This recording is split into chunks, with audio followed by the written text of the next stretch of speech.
President Barack Obama outlines his plan to ease the burden of student loans. About 1.6 million Americans could see their payments go down by hundreds of dollars a month.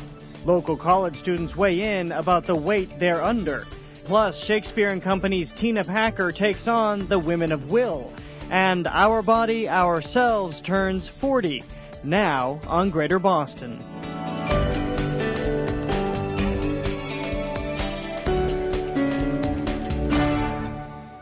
Good evening, I'm Jared Bowen in for Emily Rooney.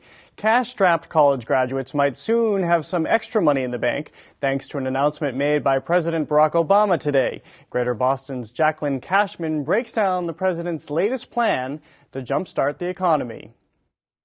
President Obama held a student loan relief event in Colorado this afternoon, highlighting two measures to help college graduates manage student loan debt. And when a big chunk of every paycheck goes towards student loans instead of being spent on other things, that's not just tough for middle-class families, it's painful for the economy, and it's harmful to our recovery. For starters, the president will accelerate a plan to cap student loan payments at 10% of their income, starting it next year, 2 years ahead of schedule. We're going to put them into effect not 3 years from now, not 2 years from now. We're going to put them into effect next year because our economy needs it right now.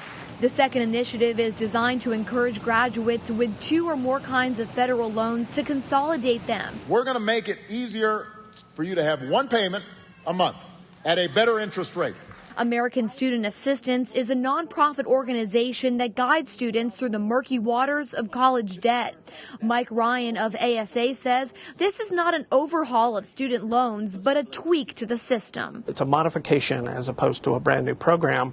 The great thing from our perspective is that it's an opportunity to raise the visibility of this option. You know, one of the unfortunate things is that option has been available for quite some time.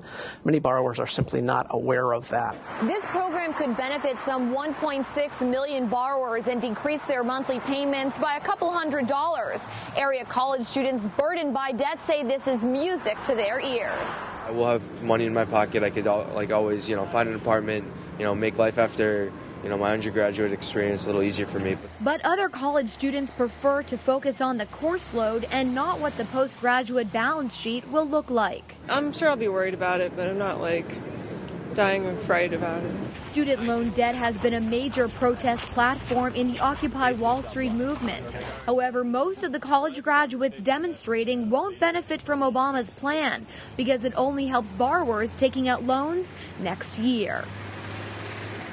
And here to talk about the high cost of higher ed, our recent college graduate, Charlie Mars-Malau, current college student Terrell Walker, and Lynn Myers, Director of Financial Aid at Holy Cross, who also has 2 children in college herself. Welcome to all of you.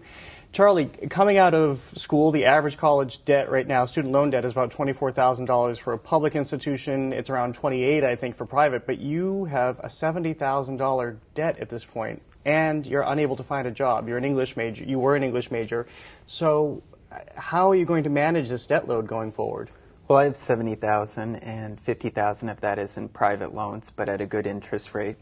$20,000 is in federal loans, which is helpful. But, I'm hoping that I'm an intern currently with a local radio station. I'm hopeful that things will come, from that experience. So how do you manage it? Do you have to start paying it right away? And is this something that you think about constantly, that no matter what you do, you have this $70,000 bear just staring you in the face? There's a 6-month deferment period, but yes, you have to kind of find creative ways to manage both what you're pursuing and the debt itself. Terrell, you're about to graduate. I understand you've just got a couple courses left to finish. How are you contemplating this? And I understand your debt load is around $20,000 when you graduate. How concerned are you? Are you afraid about graduating in this job market? Yeah, possibly, because I have a side job, like a job on the side that I get money from, but I don't know about like a job in the future. But I hope so, because I have the skills, to be able to do this. But the thing is, just the job market is crazy right now, and right now all I have is to depend on my job, my part-time job, which is that's 20 hours a week, which is a load, but it's not nearly as much, or I won't be making as much to be able to pay that off, you know. So yeah, what choices do you think that you'll have to make as soon as you graduate, and after the 6-month deferment period, you have to start paying these bills?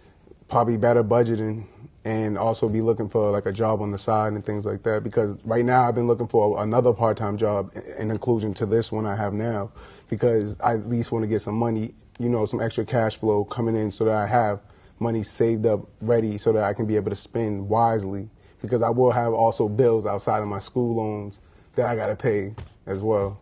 Lynn, you've been working in financial aid for 27 years. Have you ever seen another time like this where the costs, well, obviously you've not seen a time where the costs are so high because they've never been this high before, but how do you assess this with other periods over your career? Well, financial aid's funny because we have our, the ebb and flow of the economy, of course, and it impacts the student's family's ability to help the student take off some of that burden while they're going through school.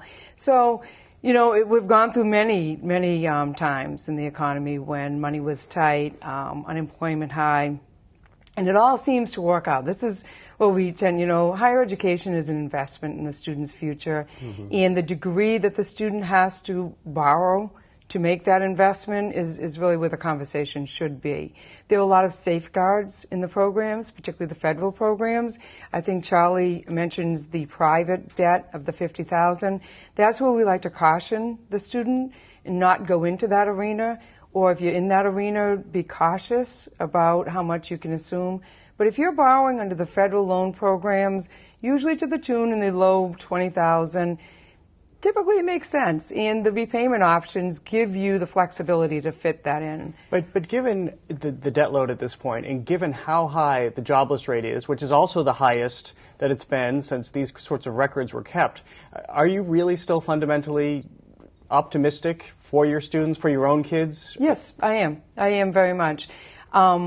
There's a lot of options in repayment with the loan. The best thing you can do for yourselves as students is to be in constant communication with the lender. If you are in a situation of unemployment, there are options to not be in repayment at that period of time. So that's where the federal loan programs have the safeguards built in. So Charlie, why did you go so much with private loans rather than take advantage of some of the federal loans? Was it something that Jaclyn said in the piece that a lot of people, you among them, that you didn't even know that necessarily that these were available to you? I think that some of the opportunities came about they were more spontaneous. I had the option of going into the semester in Washington journalism program with George Washington University, and that was a 6-month program, so I needed to borrow a little bit more than I was able to get from just the federal funding at the time. If you could go back over the last 4 years, would you do things differently, knowing the outcome now? No, I don't think I would. I mean, I think all of those experiences were worthwhile, so I'm happy that I did pursue them. What about you, Terrell? Are you hearing programs like this? Would you do anything differently, or did you have to do what you've done to get to this point in your college career? No, not really, because I don't think I had both unsubsidized and subsidized loan, and I don't know if there's a difference between that and federal, but the loans became they were balanced for me. But it is more so for me is I don't know how it is that I'm going to pay that outside of my job and stuff like that, and what I'm going to do, I don't. Lynn, we're sort of operating here with these two young men. They knew that they wanted to go to college and this was part of their career. But there is this conversation happening now in this country that we've become this culture where you go to your regular public school, you go through education, K through 12, and then you have to go to college. And now the conversation is turning, well, no, not everybody has to go to college. Not everybody has to be laying down the substantial amount of money. Is that a conversation that should turn? I mean, should we be really looking at whether or not people actually have to go to college, or should they be put on separate tracks? Well, there should always be options for all different individuals. College is certainly not the only option for every student graduating from high school. It never was intended to be. There should be different tracks. People are opting to take maybe a 2-year community college experience first to reduce some of their costs and transferring to more expensive 4-year schools. And do you see that happening more at Holy Cross? Is that a new trend? Not at Holy Cross. We don't have transfer students to any magnitude. And then you are going to find that in a number of the more selective private schools. But certainly that's an option for a whole host of colleges in the United States. Beyond that, students and families making that enrollment decision, affordability should be part of that conversation. Now, certainly financial aid plays a role. At Holy Cross, just as an example, we spent $40 million of Holy Cross scholarship dollars last year. So financial aid is playing a role, but the families are also supposed to be playing a role. And as things get more difficult, affordability should be part of the conversation at the table. Mm-hmm. Yeah, for both of you, what family considerations came into play? Did they come into play, and did they hamper you? Because I know that happens to some students where the colleges look at the family wealth and the family bank account, whether it's without regard to what other issues the families may be paying for, what other extraneous costs there are, and that becomes a liability. So did you find that your family background was a factor in all of this? I think for me, family was absolutely a factor.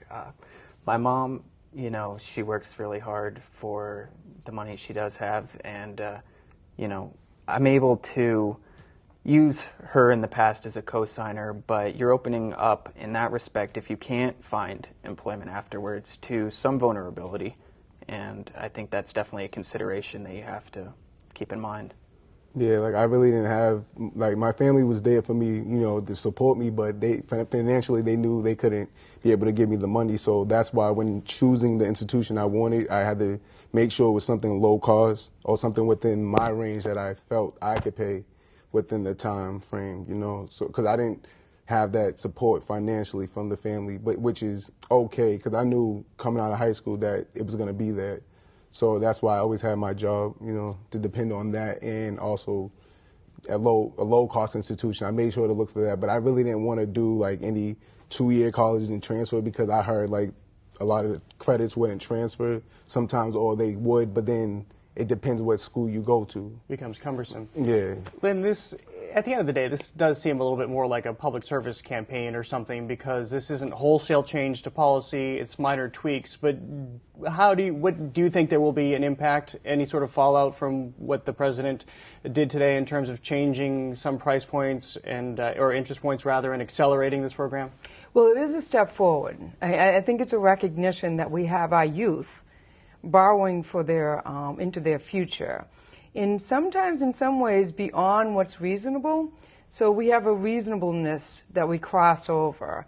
So we say, at Holy Cross, if it costs you $200,000 for a 4-year experience there, and you borrow $20,000 of it, really, that's reasonable. The repayment, the issue we started to run into are what decisions are these students making or unable to make because of that debt. Well, that's the thing. You're asking 18-year-olds who don't know their way in the world for the most part, and with all due respect, and don't necessarily know banking and everything, to make decisions that are going to affect the next 30 years of their life, perhaps. Right, which is why we try with education and conversation counseling to make the student aware that they are in fact borrowing. This will become a loan right after you graduate. And when we can have good, safe financing for our students, which are the federal loan programs, that makes good financial sense. Now, what has happened now with this announcement is that it frees up some of the student decision making. Students can be more free to go into a career path with a lower starting salary. Take education, for an example.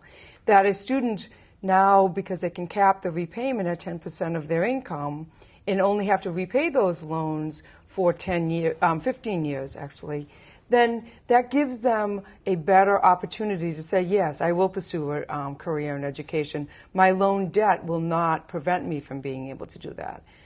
Well, this is really, really interesting, and good luck to the both of you. I don't envy you having to go into this job market at this time, but thank you all for coming. Thank you. All right, and in a moment, on a somewhat lighter note, it's Shakespeare and the Ladies, the new show, Women of Will.